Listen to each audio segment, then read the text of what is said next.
شروع کرتا ہوں اللہ تعالیٰ کے نام سے جو بڑا مہربان اور نہایت رحم فرمانے والا ہے۔ حضرت عائشہ رضی اللہ تعالیٰ عنہما بیان کرتی ہے کہ رسول اللہ صلی اللہ علیہ وآلہ وسلم نے فرمایا، اللہ تعالیٰ جب کسی امیر حاکم کے ساتھ خیر کا ارادہ فرماتا ہے تو اسے کوئی مخلص وزیر عنایت فرما دیتا ہے جو بھول جانے پر اسے یاد دلاتا ہے اور یاد ہونے پر اس کی مدد کرتا ہے، اور اللہ جب اس کے ساتھ کوئی اور ارادہ کرتا ہے تو اس کے لیے کوئی برا وزیر بنا دیتا ہے جو بھول جانے پر اسے یاد نہیں دلاتا اور یاد آنے پر اس کی مدد نہیں کرتا۔ حضرت عبد الرحمن بن سمورہ رضی اللہ تعالیٰ عنہ سے روایت ہے، رسول اللہ صلی اللہ علیہ وآلہ وسلم نے مجھے فرمایا، اے عبد الرحمن بن سمورہ، حکومت کا سوال نہ کرنا، کیونکہ یہ اگر تمہیں مانگنے پر دی گئی تو تم اس سلسلے میں اپنے آپ کے سپرد کر دیے جاؤ گے، یعنی اللہ تعالیٰ کی طرف سے مدد نہ ہوگی، لیکن اگر بغیر مانگے کے دی گئی تو اس میں تمہاری مدد کی جائے گی۔ حضرت ابو ہریرہ رضی اللہ تعالیٰ عنہ سے روایت ہے، جس بندے نے کسی نیکی کے راستہ کی طرف لوگوں کو دعوت دی،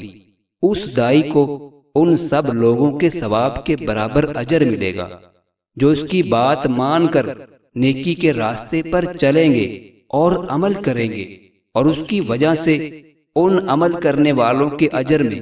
کوئی کمی نہ ہوگی۔ اور اسی طرح جس نے لوگوں کو کسی گمراہی اور بد عملی کی طرف دعوت دی تو اس دائی کو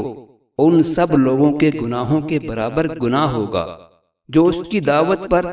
اس گمراہی اور بد عملی کے مرتکب ہوں گے، اور اس کی وجہ سے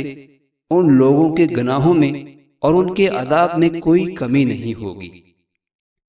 اس حدیث کی تشریح کچھ اس طرح سے ہے کہ دایان رشد و ہدایت کو بشارت سنانے کے ساتھ گناہ کی طرف بلانے والوں کے برے انجام کا بھی بتایا گیا ہے۔ حقیقت یہ ہے کہ جن خوش نصیبوں کو دعوت اللہ اور رشد و ہدایت کی توفیق ملتی ہے وہ رسول اللہ صلی اللہ علیہ وآلہ وسلم بلکہ تمام انبیاء علیہ الصلوۃ والسلام کے مشن کے خادم اور ان کے لشکر کے سپاہی ہیں، اور جن کی بدبختی نے ان کو گمراہی اور بد عملی کا دائی بنا دیا ہے وہ شیطان کے ایجنٹ اور اس کے لشکری ہیں، اور دونوں کا انجام